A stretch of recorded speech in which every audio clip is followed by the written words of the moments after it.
The Great Parenthesis by H. A. Ironside, Chapter 3, The Acceptable Year of the Lord. When once the break in the prophetic plan is seen as set forth in Daniel 9, one recognizes the fact that provision is made for this in prophetic interpretation throughout the entire Word of God. Prophecy has to do first with events connected with the nations in contact with Israel before and up to the coming of and rejection of the Messiah. Then there is a long interval during which, we learn from the New Testament, God is doing a work never mentioned in Old Testament times. Following this we have prophecies relating to the coming judgments at the time of the end and the second advent in power and glory of our Lord as he takes possession of the kingdom so long predicted. A very striking instance is that of Isaiah 61, of which a portion was read and commented on by our Savior at his first return visit to Nazareth, where he had been reared, after his baptism by John and the temptation in the wilderness. We are told by Luke that when he went into the synagogue on the Sabbath day, and stood up to read, there was delivered unto him the book of the prophet Isaiah, and when he had opened the book, he found the place where it is written, "The Spirit of the Lord is upon me, because he hath anointed me to preach the gospel to the poor, he hath sent me to heal the broken-hearted, to preach deliverance to the captives, and recovering of sight to the blind, to set at liberty them that are bruised, to preach the acceptable year of the Lord." Luke 4 verses 16 to 19. In the opening words of the next verse we read, "And he closed the book, and he gave it again to the minister, and sat down." There is something here that is very significant. By turning back to Isaiah 61, we find that he finished reading at a comma, for there in verse 2 we read, "To proclaim the acceptable year of the Lord, and the day of vengeance of our God, to comfort all that mourn, to appoint unto them that mourn in Zion, to give unto them beauty for ashes, the oil of joy for mourning, the garment of praise for the spirit of heaviness, that they might be called trees of righteousness, the planting of the Lord, that he might be glorified." Isaiah 61 verses 2 to 3. The remainder of the chapter speaks of the wonderful blessing which will come to the land of Palestine and the people of Israel in the last days. Now when our Lord ceased reading in the middle of verse 2, he evidently had a very definite reason for it, and that reason is closely linked with what we have already been considering in our study of the great prophecy of the 70 weeks. One might suppose, if he had never considered the matter before, that the entire prophecy of Isaiah 61 would be continuous. There is nothing in this Old Testament passage to indicate otherwise, but by closing the book when he did, our Lord distinguished very definitely between his ministry connected with his first coming and that which is to take place when he comes the second time. He ceased read ing as he uttered the words, "To proclaim the acceptable year of the Lord." This introduced the gospel era.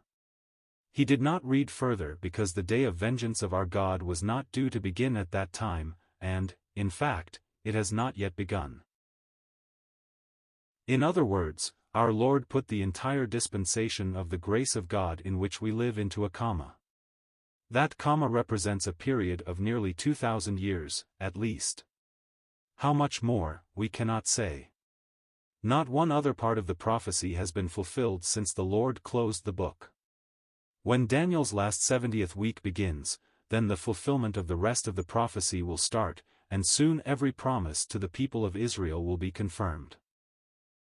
The Lord Jesus came in lowly grace, preaching good tidings unto the meek. He came binding up the broken-hearted, proclaiming liberty to captives and the opening of prison to those who were bound. He preached the acceptable year of the Lord, but Israel rejected him. They did not recognize in the lowly Nazarene the king whom they were expecting, and so they fulfilled other scriptures in rejecting him. This left God free, if I may put it that way, to open up secrets that had been in his heart from before the foundation of the world, and so we have the glorious age of grace in which we live, the calling out of the church from Jew and Gentile to be the body and bride of Christ, and to share his throne with him in the coming age. During all this time Israel nationally is rejected. It is folly to maintain, as some do, that the British nation and kindred peoples are really Israel and that a distinct tie-in is now to be made between Israel and the Jews. Before the Assyrian and Babylonian captivities, God made this distinction, but since that time we find the terms Jew and Israelite used interchangeably.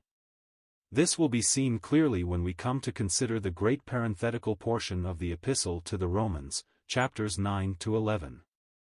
During all this time Israel nationally is set to one side. They are lost, as it were, among the Gentiles. Individual Israelites may be saved by grace in the same way as individual Gentiles, but God is not dealing with the chosen nation as such. When this age comes to an end and the Church of God has been caught away to be with the Lord, then will follow the awful period of judgment so frequently referred to in the prophetic scriptures, the day of vengeance of our God.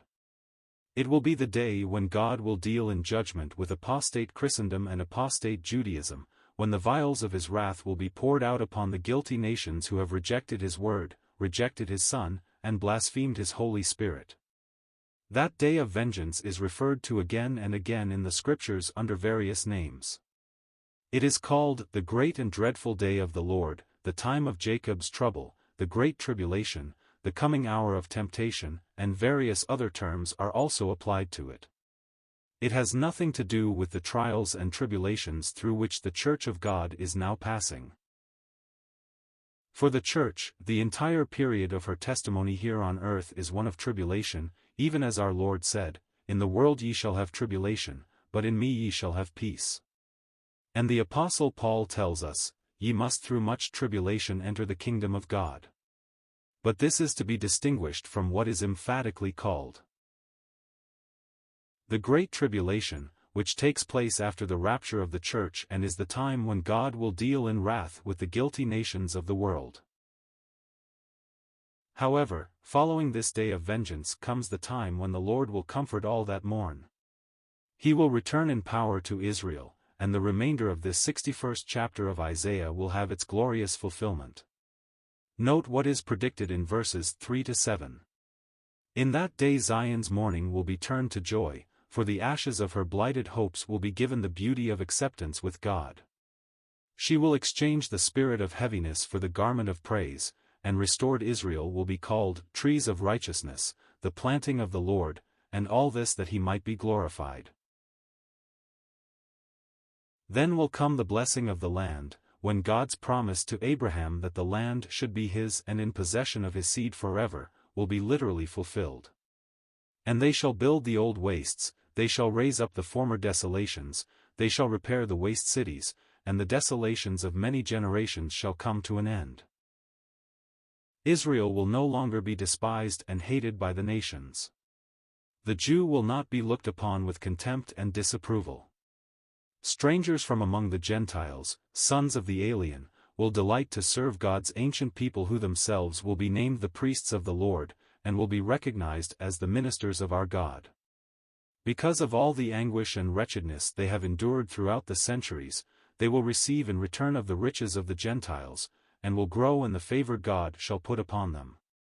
Verse 7 is very significant.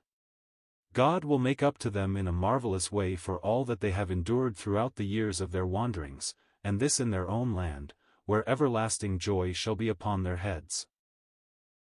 It will be at that time that the promise given through Jeremiah will be fulfilled.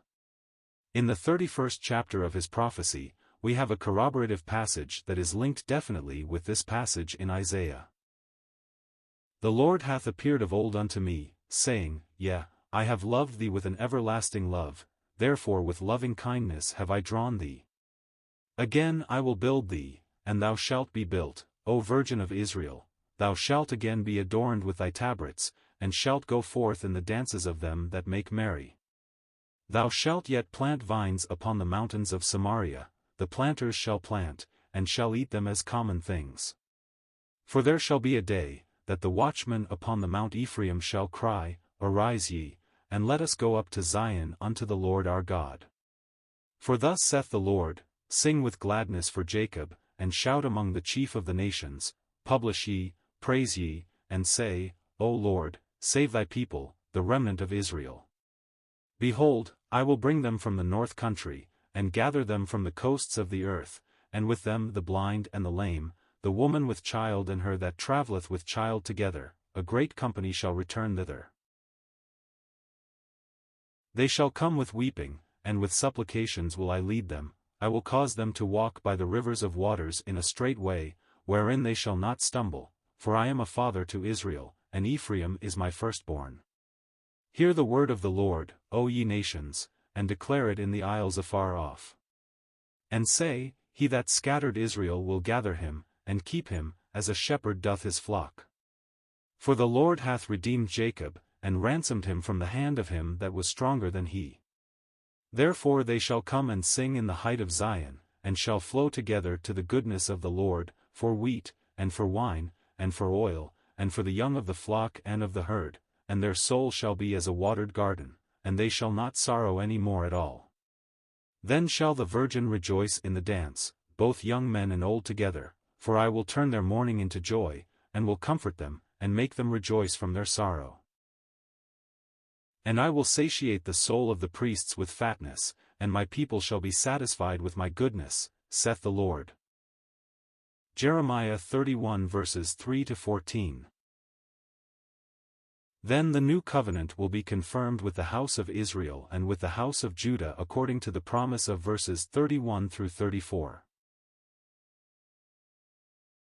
Behold, the days come, saith the Lord, that I will make a new covenant with the house of Israel, and with the house of Judah, not according to the covenant that I made with their fathers in the day that I took them by the hand to bring them out of the land of Egypt, which my covenant they break, although I was an husband unto them, saith the Lord, but this shall be the covenant that I will make with the house of Israel, after those days, saith the Lord, I will put my law in their inward parts, and write it in their hearts, and will be their God, and they shall be my people.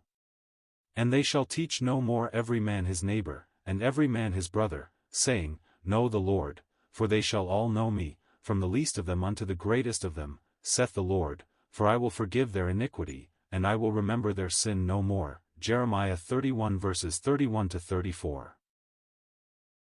This is the covenant referred to in the 8th verse of Isaiah 61, where God says, I will direct their work in truth, and I will make an everlasting covenant with them. The closing verses of the chapter set forth the delight that God will have in his people in that day. And their seed shall be known among the Gentiles, and their offspring among the people, all that see them shall acknowledge them, that they are the seed which the Lord hath blessed. I will greatly rejoice in the Lord, my soul shall be joyful in my God, for he hath clothed me with the garments of salvation, he hath covered me with the robe of righteousness, as a bridegroom decketh himself with ornaments, and as a bride adorneth herself with her jewels. For as the earth bringeth forth her bud, and as the garden causeth the things that are sown in it to spring forth, so the Lord God will cause righteousness and praise to spring forth before all the nations. Isaiah 61 verses 9-11. Let us suppose that we were living in Old Testament times before the first coming of our Lord Jesus to the earth, and that we were earnest students of the prophetic word. Imagine, for instance, that we were puzzling over this wonderful portion of Isaiah's prophecy. Could we, by any possibility, realize through reading it that there was a great parenthesis between the two clauses, the acceptable year of our Lord, and the day of vengeance of our God? Daniel 9 is the key that unlocks the truth here as elsewhere, but this was not known at the time that Isaiah wrote. Therefore, we are told in the first epistle of Peter, chapter 1, that the Old Testament prophets wrote of the coming of Christ, but were utterly unable to understand the times and the seasons connected with this glorious truth. Peter writes, Of which salvation the prophets have inquired and searched diligently, who prophesied of the grace that should come unto you, searching what manner of time the Spirit of Christ which was in them did signify, when it testified beforehand the sufferings of Christ, and the glory that should follow. Unto whom it was revealed, that not unto themselves, but unto us they did minister the things, which are now reported unto you by them that have preached the gospel unto you with the Holy Ghost sent down from heaven, which things the angels desire to look into. 1 Peter 1 verses 10-12.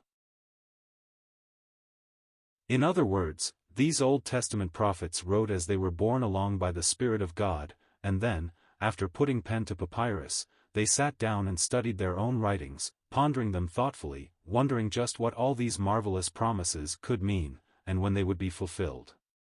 They wrote, as Peter again tells us, of the sufferings of Christ and the glories that should follow, but of the interval between the two they knew nothing.